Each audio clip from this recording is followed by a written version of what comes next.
I'm dizzy, my head is spinning. Oh, whoa. This was a bad idea. I told you, but you wouldn't listen.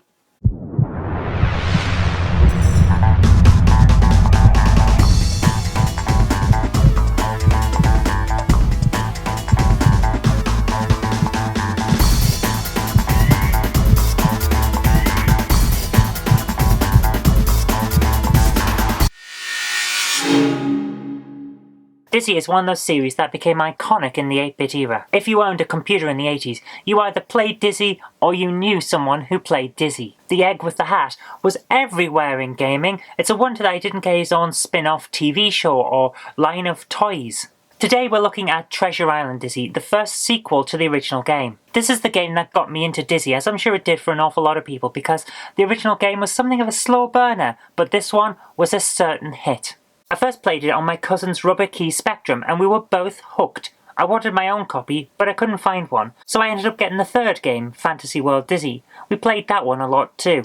It was several years later when I finally saw a copy of Treasure Island Dizzy for sale on the Amstrad CPC. Apparently it was stocked in my local shops, but it kept selling out, so I never got to see a copy. And by the time I actually did see it, I had a copy of the original Dizzy Collection box set, which included Treasure Island Dizzy along with 3 other brilliant adventures, and one arcade game that I've been meaning to review for quite a while. Dizzy was a major icon of the 8-bit home computers, but it didn't stop there. For our first look at this game, I want to show you the NES version, which is actually surprisingly good for a budget conversion of a home computer game. So let's take a look at it.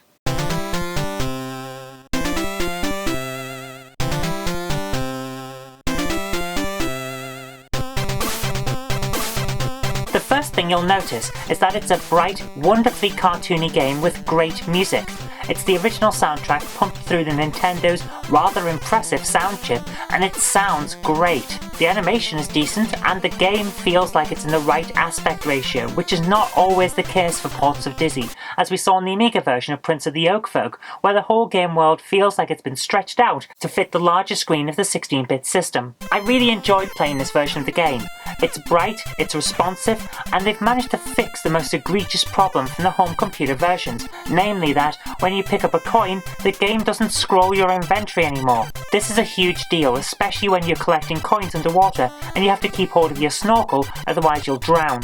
And yes, before you reach down to the comments section, I do know that the inventory doesn't always scroll when you're on the home computer versions. But you know as well as I do that it's most likely to scroll when you're underwater, which puts you in extreme jeopardy and makes the game an awful lot tougher than it needs to be.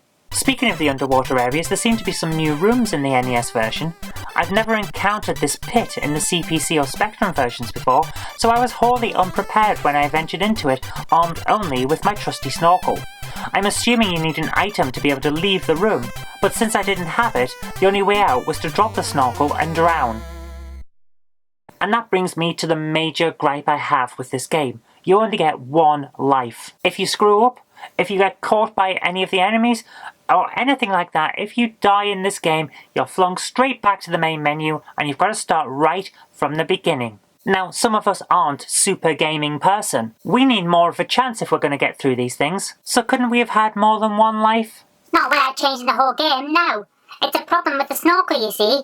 If you drop it underwater and die, or you leave it on an island, you'll never be able to finish the game. Because you'd respawn where you died and go through an infinite cycle of death, you mean? Yeah, as morbid as that sounds, it's about right. The coders didn't have time to fix that issue, so they dropped the live system and made the game fiendishly difficult as a result.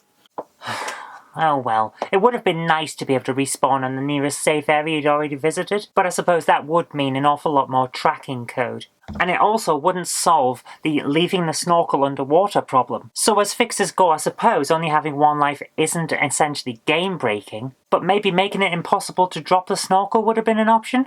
Perhaps that wouldn't have worked either. I could see modifying the Dizzy sprite to have him wear the snorkel instead of carrying it being a bit of a coding headache, what with all the extra memory that would take up just to hold that sprite. So maybe this really was the only way. Anyway, the one life thing is difficulty level increasing, but it's not game breaking. We can live with it, and given that it's 30 years on from when the game was published, I really don't see anyone going back and fixing it now. So let's put that aside and get back to the game at hand. As Dizzy games go, I'm really impressed with the NES version, and I recommend that you give it a try. It's on one of those Quattro carts with 3 other adventure games, so it really is good value for money. But let's put the NES version aside for the moment and look at the one that I and most gamers will remember. Let's look at the ZX Spectrum port.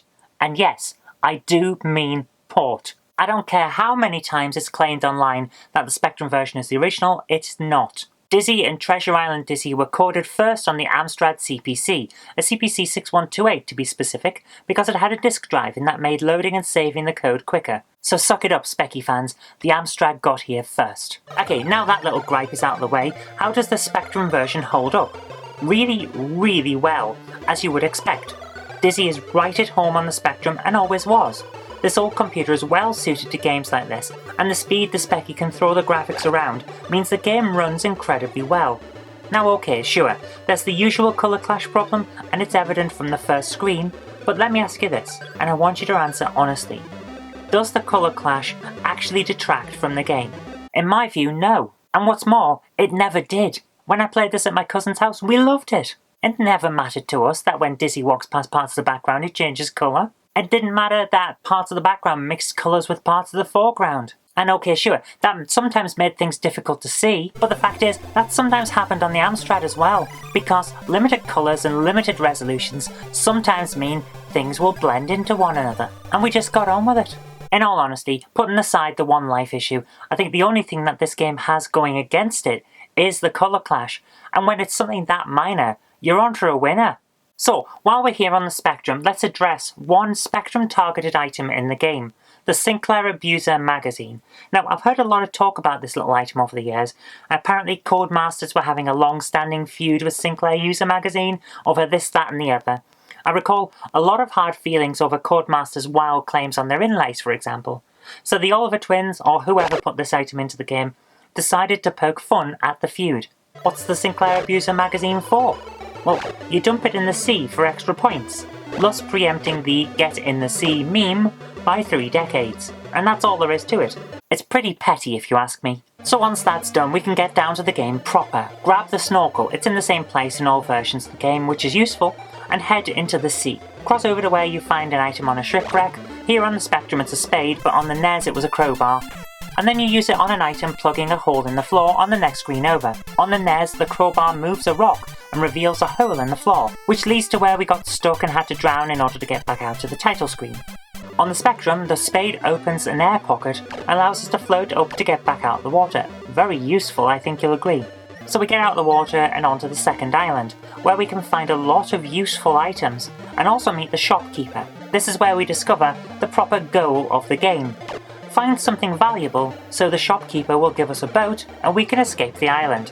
Sounds simple, doesn't it? If only it was as easy as saying it. I'm afraid we're going to have to deal with quite a few puzzles before we get through this baby. It is a Dizzy game after all. So let's switch to the Commodore 64 version to continue the story. Now, the C64 usually gets the short end of the stick when it comes to ports of Dizzy games, because they're not done by the Oliver twins. So let's see how this one holds up. Not that... oh. These cages suck. Even when you know they're there, you'll still fall foul of them, and it really harms the flow of the game. Now remember, you've only got one life here, and you're going to have to start from the beginning whenever you get caught in one of these infernal contraptions. Aside from the cage problem, and it is in all versions of the game, the C64 version holds up very well, all things considered. Now, my version had no music, and I found that pretty odd, but maybe that's just the snapshot that I downloaded off the internet. It might just have been a little bit faulty. And also, why is the bucket moved? It's very high up on the shopkeeper's screen now, and it seems to be inaccessible. Okay, I realise that grabbing the bucket and giving it to the shopkeeper just gets you more points. It doesn't actually further the story, but it still seems like a strange alteration. Aside from that, the game plays really nicely. I like it. Normally I'm apprehensive about Dizzy games on the C64 because they usually do get a fairly ropey port, but this one seems pretty good. When you have a copy that actually plays the music, it's a decent tune, different to the CPC's version, but nevertheless good. I liked the game on the Commodore, but it's not one of the versions that I know and love from childhood. It's not the Spectrum version. It's different enough to feel strange to me. So let's end this by coming home to something that feels a little bit more familiar. Let's check out the original version of the game. It's time to boot up the Amstrad CPC. Well, it's slower, that's for sure. Dizzy on the CPC was always that little bit slower than the other systems. I think it's due to the way the CPC handles screen refreshing or something like that, but whatever the reason, it's definitely noticeably slower.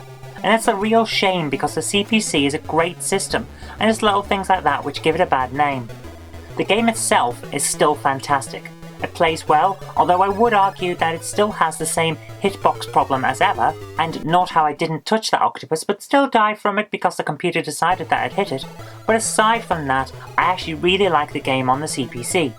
It's bright, it's jolly, it's got a nice tune to it. What more could you ask for? Now, Treasure Island Dizzy did also come out on some 16-bit systems, notably the Amiga and the Atari ST. I can't get the Amiga version to work, so I can't show you it, and I don't think we've ever shown an Atari ST on GameHammer yet. We will one day, but sadly it's not going to be today, for the same reason I can't show you the Amiga version. So why am I bringing up 16-bit systems if I can't show you that? Well, the reason is the PC version. For years, people thought there was a PC version of Treasure Island Dizzy. It gets mentioned in magazines. It used to be mentioned on the Oliver Twins website. It keeps getting mentioned on Wikipedia, probably because of the magazines. But it doesn't actually exist, or at least no one's ever seen a copy. For a while, there was a Windows version, but that just turned out to be the Commodore 64 version wrapped inside some sort of emulator. And that doesn't really count. Because if it did, I could take any NES emulator and wrap up all of the NES games and claim, well, there you are, native Windows support for Nintendo. It's not really right, is it? Emulators don't count in that respect. There was a PC version of Fantasy World Dizzy. In fact, there's a PC version of pretty much all of the later Dizzy games. But there's no Treasure Island Dizzy on the PC, at least as far as anyone can find. It's not even in the PC version of the Dizzy Collection box set, where it and the original Dizzy are replaced by a couple of the Dizzy-themed arcade game clones.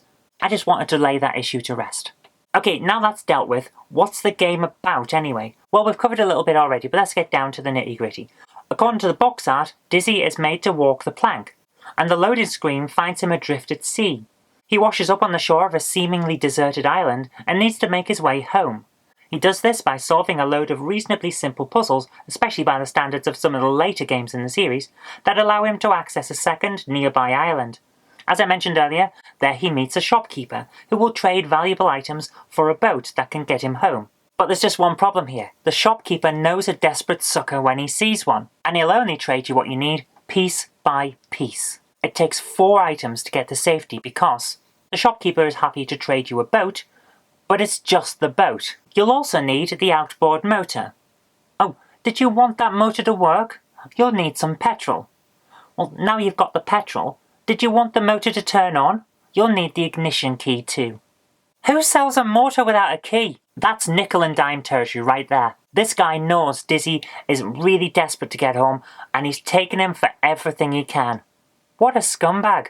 Anyway, to get the items you need, you'll need to solve some puzzles. Some of these are really simple, like getting past the rocks in the tunnel in order to get the gold. It's obvious what you need to do in order to deal with that one. But getting the microwave? That's downright illogical all the way through. Basically, we're in point-and-click adventure game territory here. There's logic to how you use the axe, although I would argue that it's suicidal tendencies territory, but there it is. It's still logical. But the microwave requires 2 immense leaps of logic that there's no way you're going to solve without trying every single item that you can find on every single one of the spots in the area to find the ones that form the puzzles. Both are stupid solutions. Both require ridiculous methods to proceed with the game. They are very annoying. And when you're done with that, when you've found all 4 valuable items that the shopkeeper wants, then you can jump onto the boat and get off the island, which is where you'll meet the tax inspector. He looks suspiciously like the shopkeeper and claims to be his twin brother, but I have a feeling that it's actually the same guy and he's just trying to get more stuff out of you. The taxman won't let you past until you've paid customs duty on your boxing gloves, which I was going to say was the stupidest thing I've ever heard, but then I remember that there were adverts for other Codemasters games just floating around on scrolls throughout this game, so there's that. The taxman wants 30 gold coins in tax, which means those boxing gloves you're wearing must be worth a fortune to command such import duty. If you've been trying to pick up every background and foreground item in the whole game, you've probably got 30 gold coins by this point. But if you're like me and you didn't, you've got to now traipse all the way back and try and find all of the hidden coins. And most of the coins are hidden. There's no clue as to where they are. So either click on everything as you go, or, like me, consult a walkthrough and try it that way. Or just drown like I accidentally did. You've pretty much finished the game by this point anyway, so don't worry, you're not missing a lot at this point. Treasure Island Dizzy is a short game once you know what you're doing. It takes about 30 to 40 minutes to play through the whole thing, and that's including finding all the gold coins. It's fun, it's imaginative, and the puzzles are moderately decent for the most part. I'm going to exclude all of those weird, ridiculous ones. For the most part, it's good. I love it. It's one of the best in the Dizzy series. But which version is best? Well, for me, it has to be the Spectrum version. Okay, sure, it has immense amounts of colour clash, but that's true of all Dizzy games on the Specky, and if I'm honest, it doesn't detract from the gameplay. It's also the first version of the game, and the first Dizzy game in general that I ever played, so it holds a lot of sentimental value for me. The Amstrad version is lovely, as you would expect from it being the development version, but it does run that little bit slower than the Spectrum version, and that makes it a little bit slower paced, which pulled me out of the game a little bit. The C64 got a decent port too, but it just doesn't feel as good as the Spectrum version when playing it. It also has a more intrusive border, like all the C64 Dizzy games do, and that put me off this version a little bit. It's just a little bit too distracting. The NES version, on the other hand, is an amazing port of the game. It runs smoothly, it looks wonderful, and it has a hell of a lot of character to it. If this is the first time you're coming to Treasure Island Dizzy, I cannot recommend this version highly enough. It's brilliant, and I think you'll love it. But whichever version you pick up, this is a wonderful game. Dizzy is one of the special characters from the 8-bit era, and he has immense value in terms of gameplay, character, and just sheer pleasure in terms of playing the game. I'm a big fan, and I think if you give this a try, you'll be a big fan too. Okay, that's really all I've got time for this week, so thank you very much for watching. I hope you did like this, and if you did, remember to click that like button, share it with your friends so that they'll know a good game when they see it, and do subscribe for future videos because there will be more in the future. But until next time, I've been Kirk-Robinson, you've been watching GameHammer on the Knob Mouse Show, and I'll see you next time. Today's video is brought to you by my graphic novels, The Collected Life of Knobty Mouse, Volume 1, All Over the House, Volume 1, and All Over the House, Volume 2. Thank you.